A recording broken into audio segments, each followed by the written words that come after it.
differences between what you learned with Strasberg and what you teach now, and if you could be slightly specific.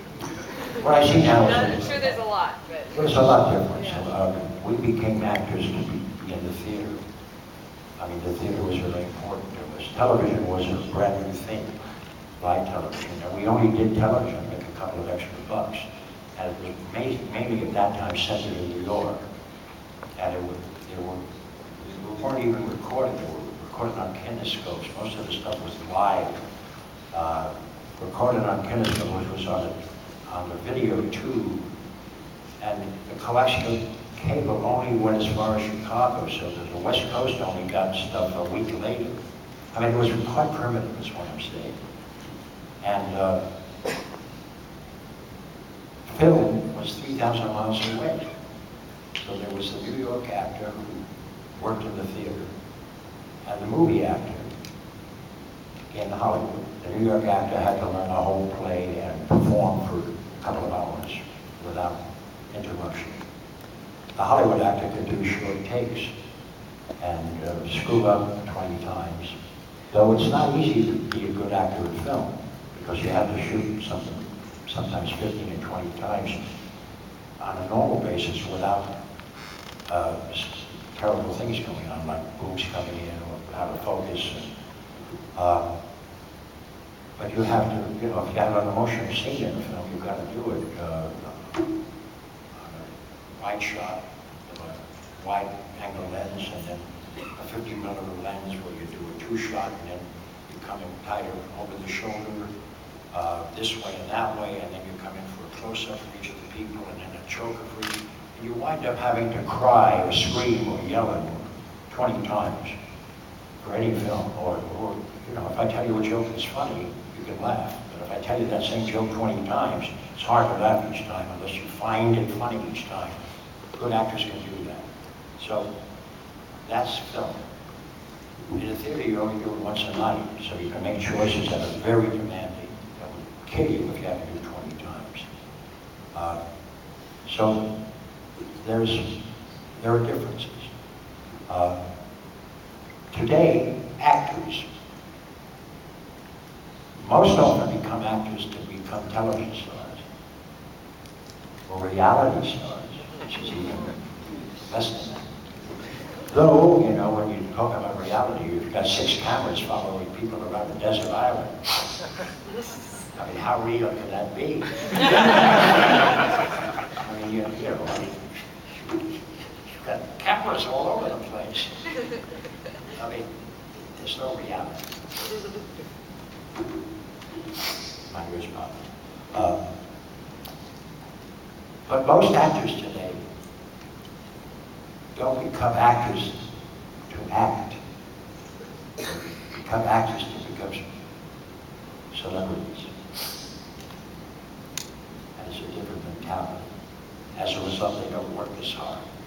They don't go to train the same way. They don't have the innate drive to be wonderful, to create magic.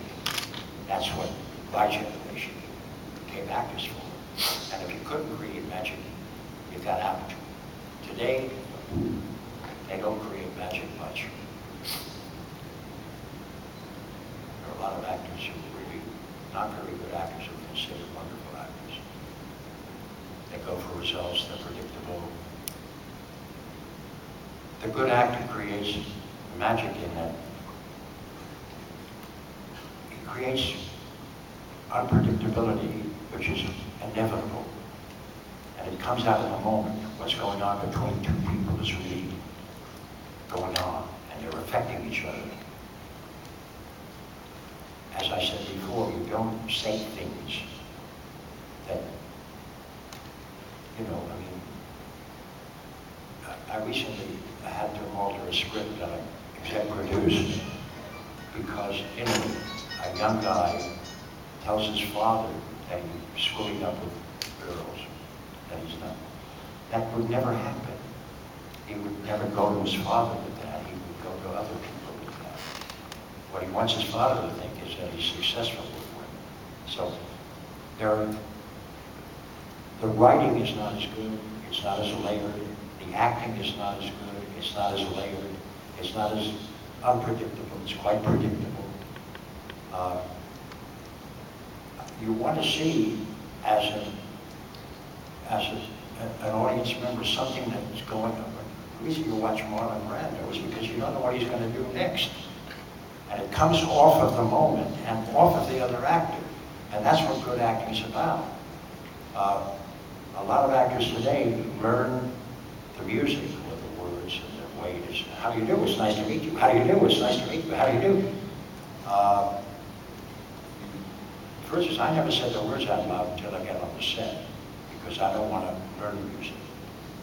I don't know what's going to happen. I don't know what the set looks like. I don't know what the other actor's going to give me.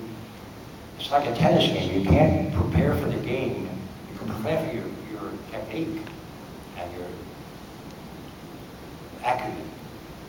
But you don't know where the ball's going to come. And that's the good thing about exciting acting. It's like a tennis match. Serve the ball and I'll serve it back to you. And if it's funny, I'll laugh. And if it's sad, you might affect me in a different way. I don't know what's going to happen until it happens. And I like that experience. I mean, I still look forward to it. When I see an actor who's terrible and I have to work with that person, whoa. Because let's say I'm playing a scene with someone I'm married to for 10 years. And we've got the scene where we first meet. We've got the next scene where we're happy, and there's a scene in the living room, the same living room, where we fight for the first time, and then there's a scene where we scream at each other, and there's a scene where we break up. Because of that set, we have to shoot it all in one day.